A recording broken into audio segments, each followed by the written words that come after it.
En réalité, plusieurs petits soldats étaient encore cachés sous le canapé. Ils ressemblaient exactement à de vraies personnes. L'un des petits soldats lança une nouvelle attaque. Je l'écrasai d'un seul coup de pied.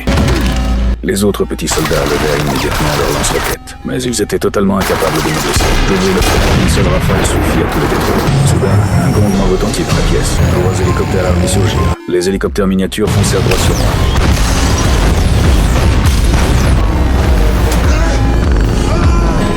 Je levai immédiatement mon arme. J'abattis un hélicoptère, un soldat. Mais la puissance de feu des petits soldats était bien trop importante. Je n'eus d'autre choix que de supporter la douleur. Je me réfugiai temporairement dans la salle de bain. Alors que je m'apprêtais à reprendre mon souffle, une roquette arriva soudainement. La porte de la salle de bain fut instantanément percée d'un énorme trou. Un hélicoptère entra directement dans la pièce. J'enveloppai l'hélicoptère dans une serviette. Je le projetai violemment au sol. Puis je l'écrasai d'un coup de pied. Ensuite, je jetai les débris dans les toilettes et tirai la chasse. Je jetai aussi un sèche-cheveux branché dans les toilettes. Les petits soldats furent complètement éliminés. Peu de temps après, je remarquai qu'un message avait été glissé sous la porte. Je le ramassai et le lus. Le message me demandait en réalité de me rendre. J'étais un assassin de tout premier rang. Comment aurais-je pu me rendre face à une bande de jouets? Je renvoyai simplement le message. La seconde suivante, plusieurs fortes explosions retentirent. Je n'eus d'autre choix que d'ouvrir la fenêtre et de sortir. Je comptais contourner le bâtiment par l'extérieur pour rejoindre la pièce voisine. J'avançai en restant plaqué contre le mur, très prudemment. Soudain, un hélicoptère surgit derrière moi. Les petits soldats ouvrirent immédiatement le feu sur moi.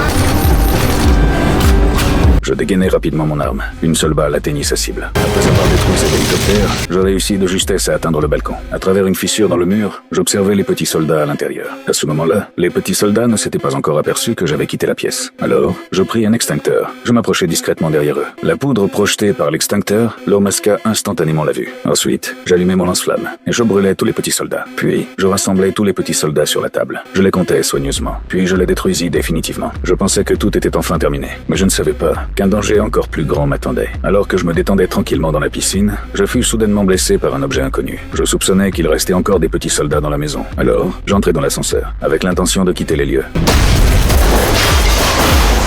Soudain, l'ascenseur fut plongé dans une obscurité totale. Un petit soldat des forces spéciales apparut devant moi. Cette fois, je n'étais absolument pas de taille face à ce petit soldat. Très vite, les portes de l'ascenseur s'ouvrirent. Grièvement blessé, je m'effondrai au sol. Et je perdis connaissance. Le petit soldat des forces spéciales leva son AK-47 et le pointa sur moi. À cet instant, je tendis soudainement la main et attrapai le petit soldat. Je le projetai violemment contre les portes de l'ascenseur. Le petit soldat tenta de retenir les portes, mais au final, il fut écrasé par les portes de l'ascenseur. Je pensais avoir gagné. Pourtant, juste avant de mourir, le petit soldat activa son système d'autodestruction.